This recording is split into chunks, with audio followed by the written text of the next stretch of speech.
Olá, bom dia, seja bem-vindo ao programa Saudações de Entrevistas.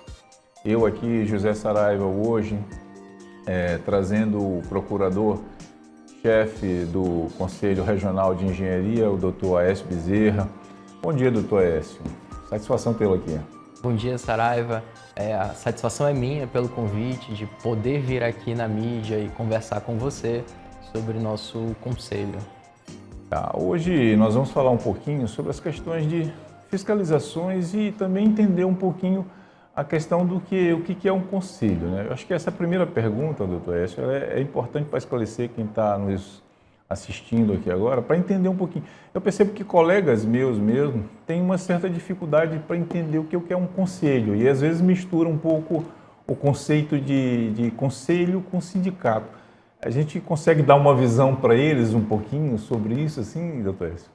Excelente pergunta, Saraiva. Realmente o pessoal confunde muito conselho, sindicato e até associação. A gente pode fazer até uma diferenciação básica. Associação seria uma união de pessoas físicas e jurídicas para um bem comum, para determinada finalidade. Sindicato já seria a união de uma determinada classe de profissionais. Como, por exemplo, nós temos os sindicatos dos servidores públicos do Estado do Maranhão. É um sindicato que serve para reunir os servidores públicos do Estado do Maranhão. Já o Conselho Profissional, não, o Conselho Profissional é uma autarquia que ele tem como objetivo regulamentar, fiscalizar e ter o controle dos profissionais, daqueles profissionais que estejam sendo regulamentados por aquele conselho. No nosso caso, o Conselho Regional de Engenharia e Agronomia, a gente regulamenta a questão dos engenheiros, dos agrônomos, dos meteorologistas, dos geólogos, tecnólogos e, enfim, demais profissionais do sistema CONFEA-CREA. Mas existe uma diferenciação muito grande entre o sindicato e o conselho, até em razão da sua finalidade. Enquanto o sindicato ele vai buscar, vamos dizer assim, cumprimento de salário mínimo profissional, busca de melhoria, reajuste para aquele engenheiro, o conselho ele vai verificar o ambiente da sociedade, dar meios da profissão poder ser desenvolvida, vai ter uma base de quem são os profissionais, quem são aqueles que têm as atribuições para atuar como profissional liberal do sistema CONFEA-CREA, e também vai fiscalizar aquela atividade, ou seja, ele vai dar uma camada de proteção à sociedade, garantindo que aquela pessoa que se diz profissional, de fato é. Sim. É importante essa tua fala, principalmente na questão da proteção da sociedade. Eu acho que um grande objetivo de todo o conselho é isso, que tem que ser primeiramente, né? Eu acho que independente, a gente está falando do Conselho de Engenharia, mas assim como a OAB também, o teu conselho especificamente, e outros conselhos, é a proteção da sociedade desses serviços, né? De garantir que tem um profissional lá. Agora, fora essa visão também, que eu acho que é bem comum das pessoas sobre misturar sindicato, associação, conselho, tem uma outra mistura também que é muito comum, que é achar que o conselho ele faz só fiscalização, né? Como é que é isso assim também? Porque normalmente a pessoa chega às vezes para falar de conselho, imagino por exemplo agora essa gestão nova do Conselho de Engenharia lá, um abraço ao Dr. Wesley, né? Que está sempre com a gente também, até ficou o convite para ele vir aqui conversar com a gente um pouquinho também, já fica o convite. Mas as pessoas só pensam em fiscalização. E fiscalização, às vezes, misturada, por exemplo, com fiscalização de secretarias. Por exemplo, o Conselho Regional de Engenharia ele tem que fiscalizar meio ambiente. Ele tem que fiscalizar a qualidade da obra, saber se aquela obra, se aquele viaduto deveria estar ali, se não deveria. Explica um pouquinho como é que é essa fiscalização. Na verdade, o que o Conselho fiscaliza? Pronto. Assim, antes da gente falar sobre a fiscalização, é preciso deixar claro que o Conselho ele não só fiscaliza, ele também orienta. Ele também orienta a empresa. Normatiza. Isso, ele normatiza, ele orienta o profissional, ele estabelece como que aquela atividade ela pode ser desenvolvida, como que ela deve ser desenvolvida, também passa preceitos básicos éticos para aquele profissional, de como ele deve se portar no mercado de trabalho, no mercado de consumo. Mas, assim, voltando para a questão da fiscalização. O Conselho, ele busca sempre tentar ter aquele controle de como aquela atividade está sendo realizada através da verificação se aquele profissional possui atribuição para aquilo que ele está se propondo a fazer. Então, o Conselho ele tem suas câmaras especializadas de determinadas áreas do sistema Confea-CREA. Cada uma dessas câmaras ele produz um plano de fiscalização onde ele diz, olha, eu acredito que a gente precisa ir em determinado local, precisa fazer uma campanha para passar essa informação para os engenheiros e assim é feito. Essa é a primeira modalidade de fiscalização que o Conselho faz, segue uma determinação da Câmara. Depois, o Conselho também faz uma fiscalização através de denúncias de pessoas. Às vezes, não sei, acontece algum problema numa obra, ou então se tem a ideia de que tal pessoa não teria aquela atribuição e faz uma denúncia. Olha, fulano aqui não tem essa atribuição. O Conselho vai lá, verifica, tenta ver se aquela pessoa de fato tem a atribuição ou não. Essa é a fiscalização por denúncia. Sim. E a gente também tem a fiscalização inteligente. Como que é a fiscalização inteligente? É a fiscalização onde a gente faz uma busca através dos contratos públicos, aqueles contratos que precisam de publicidade, segundo nossa Constituição, e verifica se a empresa que foi contratada, ela tem atribuição para aquilo que ela foi contratada. E aí é preciso deixar claro, o Conselho, ele sempre vai inicialmente para orientar. Ele vai, fala para aquela empresa, pro profissional, olha, profissional, para fazer determinada coisa é necessária atribuição X, precisa de profissional tal. E dá um prazo para ver se aquela empresa ela vai conseguir resolver aquilo ou regularizar. não. Regularizar ou não, exatamente. Essa questão da fiscalização, ela é bem clara, assim, todo mundo logo acha que é fiscalização, que deve só fiscalizar. Eu percebo às vezes que, por exemplo, os conselhos, eles não enxergam um pouquinho a questão do atendimento, né? Como você falou, a questão das normatizações também, as câmaras ou as comissões, elas são para normatizar também determinadas situações, principalmente depois a autuação, né? Porque primeiro começa o processo começa por autuação, né? Sim. Vai a fiscalização ou ela foi demandada para alguma coisa, a partir dali. Me explica um pouquinho esse processo, doutor Aécio, assim, para as pessoas ficarem claras, porque eu percebo também que as pessoas têm uma certa dificuldade, às vezes, em relação a depois a defesa, depois do contato com a fiscalização em relação a defender esse processo. O que fazer, né? Ou o que fazer, ou como é que esse processo, para ficar bem claro para quem está assistindo a gente. Tá, assim, inicialmente, como é que começa esse processo? Realmente, começa pela autuação do processo, depois vai ter, depois daquele prazo que eu te disse para ver uma possível regularização, vai ter uma lavratura do auto de infração. E é preciso deixar claro, o CREA, como qualquer outra instituição, até mesmo empresa privada, sempre busca atender a Constituição e garantir o contraditório e ampla defesa. Ou seja, existem prazos onde a empresa ela vai poder ir junto ao CREA, ou então fazer através do nosso sistema, que é chamado CITAC, o sistema corporativo, apresentar uma defesa, mostrar que talvez aquela autuação não foi correta, ou então que, não sei, foi algum erro, alguma coisa, vai apresentar sua defesa em si. Depois que ele apresentar a defesa, aquele processo ele vai caminhar e vai para a Câmara Especializada da modalidade daquele profissional, ou a Câmara Especializada mais próxima daquela modalidade, caso não tenha uma específica daquele profissional. Chegando lá, a Câmara vai fazer uma sessão de julgamento, onde eles vão produzir um relatório e vão decidir, olha, a gente entende que essa autuação de fato foi correta, vamos manter a autuação e lançar a multa. Ou, não, a gente entende que foi errada, vamos fazer o arquivamento. Então, vê a defesa do profissional e, olha, realmente o profissional aqui está com a razão, vamos arquivar. Mas, independente da situação, caso seja pela manutenção da multa, o profissional ainda vai ter o direito de recurso. Ele ainda vai poder recorrer para o plenário do CREA. E aí, passou da decisão do plenário do CREA, ele ainda tem mais um recurso. Ele vai poder fazer um recurso ao plenário do CONFEA, que é o nosso Conselho Federal de Engenharia e Agronomia. Então, o processo acaba se desenvolvendo dessa forma, mas deixando claro, a empresa e o profissional, eles têm todo o poder de apresentar defesa, de produzir prova, de trazer documentos. Mas como é que é a tua visão? Como é que tu enxerga um pouquinho isso? Inclusive, até como, eu acho que tu pratica também fora do conselho, né? Também. Sim. Como é que tu enxerga isso, por exemplo? Se eu fui autuado, e uma vez eu já fui autuado. Já? Foi, há um tempo atrás eu prestava um serviço, na verdade eu prestava um serviço para uma empresa, num grande projeto, e acabei saindo, mas meu nome ficou. E acabou aparecendo que eu recebi uma autuação. Depois aqui, mas fui lá verificar, não foi preciso nenhuma intervenção, foi só uma justificativa. Entendi. Tá? Mas me explica um pouquinho essa tua visão a respeito disso, assim. Pronto, eu tenho duas visões, né? Porque, como você falou, além de procurador-chefe do CREA, eu também sou sócio de um escritório de advocacia, Bezerra Félix Advogados.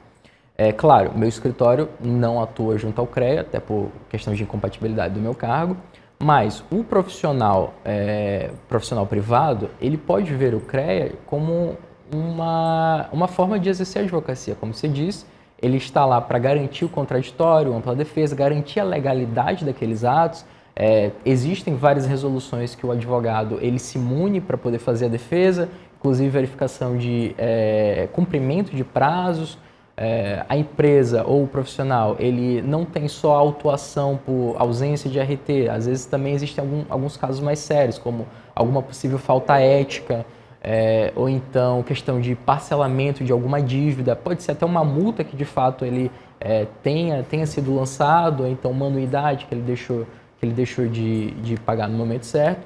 Ou seja, o profissional da advocacia, ele tem um amplo espectro de possibilidades que ele pode prestar de serviço para o engenheiro e para a empresa, seja uma assessoria jurídica, uma assessoria de compliance, onde ele iria fazer uma atuação preventiva para garantir que aquela empresa sempre seguisse as regulações, os normativos que o nosso Conselho Federal estipula, e bem como até as próprias decisões das câmaras especializadas, porque um advogado que se mantém informado, que ele sabe, olha, meu cliente é da área de, vamos dizer assim, engenharia mecânica.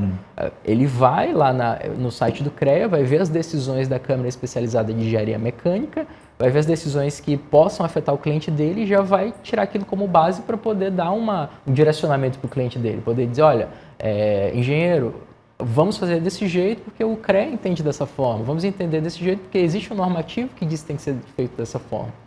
Já do outro lado, para aqueles que querem entrar no conselho como profissionais, para atuarem como advogados junto ao conselho, existem diversas áreas, como, por exemplo, a procuradoria, ela acaba atuando, ela precisa ter alguns conhecimentos, precisa de, principalmente, direito administrativo, questão da constitucional, direito regulatório, também precisa saber direito tributário, porque a gente acaba atuando também na questão dos lançamentos das anuidades, execuções fiscais. Também precisa saber direito trabalhista, porque o nosso conselho, por mais que seja uma autarquia, existe uma lei também já decidida pelo STF, que o regime que rege os profissionais do conselho é o CLT, não é a 8.102, aquele regime jurídico único que os servidores públicos possuem. E, além disso, ainda precisa ter também noções de licitação, porque o conselho, por ser uma autarquia, precisa realizar o procedimento licitatório, e também direito eleitoral, porque sempre de 3 anos nós vamos ter eleição do presidente, como a gente todo ano tem um negócio chamado renovação do terço, que é o quê? A renovação de 1/3 dos conselheiros que compõem aquele plenário e também as câmaras especializadas. Então você precisa ter conhecimentos do direito e princípios básicos de cada um desses ramos. Toda essa estrutura é regida, tem uma regulamentação, né? Toda essa estrutura é regida, tem uma regulamentação. Nós temos lá a Lei 5.194 de 66, que é que institui o Conselho Federal e os CREAs. Além disso, nós temos o nosso regulamento interno, nós temos também decisões de diretoria que acabam estipulando algumas questões internas, mas todos os normativos necessariamente precisam estar públicos. Então, se você for na internet, botar no Diário Oficial do Estado, Diário Oficial da União, você vai encontrar todos esses normativos. Inclusive, o próprio site do CREA também tem lá a opção conheça a legislação. Lá você consegue encontrar decisão plenária, decisão de Câmara, normativa, resolução, e assim sucessivamente. Que assim, eu acho assim um pouco complexo às vezes, mas que percebo que existe talvez uma oportunidade aí de entender melhor essa questão da ética, no sentido do julgamento dentro. Como é que um profissional, como é que tem uma regulamentação também, como é que é esse processo especificamente? Porque eu acho que É importante também, a gente falou agora da questão da fiscalização, do processo, e a gente percebe que as pessoas têm, principalmente os profissionais, têm muita dúvida na hora de que é autuado, como proceder. Mas e se essa atuação da ética, como é que ela é feita, como é que é formalizado isso? Basta chegar lá, fazer uma denúncia, de profissional para profissional, um leigo também pode vir e denunciar o profissional. Tipo assim, uma situação, tinha alguém que prestava um serviço para mim e essa prestação de serviço não foi a contento, né? E eu vou ao conselho para reclamar dessa prestação de serviço. Procede dessa maneira? Esse processo também eu acho que é importante esclarecer para as pessoas como é que... De fato é muito importante. Hoje nós temos algumas resoluções que regem o processo ético. Nós temos a resolução 1002, que é o nosso Código de Ética Profissional, nós temos a resolução 1004, que é o que rege de fato o processo, o procedimento de apuração de responsabilidade ético-disciplinar, e nós temos também a resolução 1090 de 2017, que é uma complementação à 1002, que trata daqueles casos de possível cancelamento do registro do profissional. Mas assim, retornando, como é que acontece esse processo? Lá na 1004, nós temos alguns requisitos básicos para quando você vai fazer uma denúncia de eventual infração ética. Você precisa, primeiro, ser uma pessoa física ou jurídica, ou seja, qualquer pessoa pode fazer, ou uma instituição também, sem problema nenhum.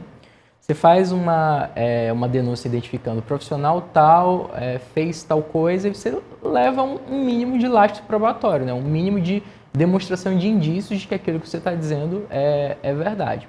Segundo a resolução, o processo precisa ir imediatamente para a Câmara Especializada dele, onde a Câmara Especializada vai fazer uma análise de admissibilidade. Eles vão analisar se aquela denúncia... Procede, se não procede. Se tem dados técnicos para... Se tem um mínimo de indício que possa vir a caracterizar uma infração ética. Existindo esse mínimo de indício, aí eles vão decidir, olha, realmente é um caso de ética, e aí vai para uma comissão de ética. Vai para a comissão de ética profissional do conselho. Chegando lá na comissão de ética, é distribuído o processo, e aí é que vai se garantir o contraditório e ampla defesa. Aquela pessoa que foi denunciada, ela é citada, também toma conhecimento de tudo aquilo que tá sendo dito, vai ser proporcionado a ela prazo para apresentar provas, para produzir provas, para ocorrer uma oitiva, ou seja, aquele denunciado ele vai ser escutado presencialmente ou de forma digital, como, porquê, quando e qual o motivo daquilo ter acontecido e se de fato aquilo aconteceu. Então, nesse caso específico, esse processo vai se iniciar através da fiscalização. Sim. A fiscalização do CREA, antes eu havia dito, né, que ele tem aquela fiscalização programada, fiscalização inteligente, fiscalização via denúncia. Mas ele também vai ter essa fiscalização de ofício quando acontecem esses acidentes. Aconteceu um acidente, óbvio, o conselho ele precisa ir lá, precisa ir verificar o que aconteceu e entender por que aquilo aconteceu. Então ele vai lá, vai fazer a autuação, vai ter a lavratura, vai para a Câmara Especializada, lá vai ser também apurados os fatos, eles entendendo que pode haver um indício de cometimento de uma infração ética, eles vão mandar para a comissão de ética também. Sim. Só que a gente precisa lembrar que o engenheiro, ele é um profissional liberal. Segundo o nosso Código Civil, a responsabilidade do profissional liberal, ela não é objetiva, ela é subjetiva. O que isso quer dizer? Para ele ser responsabilizado por alguma coisa, a gente precisa comprovar o ato do profissional, ou então a omissão dele, o dano, ou seja, qual foi o dano que aquele ato ou omissão ocasionou, o nexo causal entre o dano e o ato/omissão, e a gente também tem que comprovar um negócio chamado culpa. A gente tem que provar que aquele profissional ele atuou de forma... ele realizou uma imperícia, uma negligência. Uma negligência, uma coisa normativa que deveria ter sido feita e que ele não manteve aquela norma. Isso. Aí fica claro que houve uma falta ali, uma negligência. E aí a gente volta para aquele fato do CREA, ele vir a proteger a sociedade. Por quê? Vamos dizer, uma imperícia de um engenheiro. É quando o engenheiro de uma modalidade, ele tenta abarcar uma atribuição que é de outra. Sim. Não é o fato dele ser engenheiro que ele vai saber fazer o que um engenheiro de outra modalidade sabe fazer. Cada profissional ele teve um currículo da sua Por exemplo, nós, os engenheiros mecânicos, não tivemos atribuições a respeito de concreto. Então, especificamente, isso é uma atribuição do engenheiro civil. Então, essas estruturas de concreto são já diferentemente, por exemplo, as estruturas metálicas. Isso já os engenheiros mecânicos já têm atribuições também dentro. Muitas das vezes até dividida também, nesse caso, especificamente com o pessoal de civil, porque alguns de civil, engenheiros civis, têm atribuições anteriores, né? Isso. A gente tem um sombreamento, na verdade, das modalidades e também muito em razão daquilo que aquele profissional estudou, porque... Os currículos antigos, mais antigos. Isso, currículo mais antigo, mas até, por exemplo, hoje você é um estudante de engenharia, você tem um currículo da modalidade que você quer exercer, mas também tem o da outra. Às vezes você pode ir fazendo uma combinação, desde que seja aprovado, isso seja permitido pelo MEC e também o CONFER reconheça, que aí você consegue fazer alguns pedidos de, vamos dizer assim, alargamento de atribuições. Tanto é que tem profissional que faz pós-graduações para aumentar algumas atribuições dele. Claro que toda vez que ele faz isso, ele precisa fazer também o registro no CREA para ficar registrado que aquele profissional ele aumentou sua atribuição, que ele ganhou mais a possibilidade de trabalhar mais em mais áreas. Sim.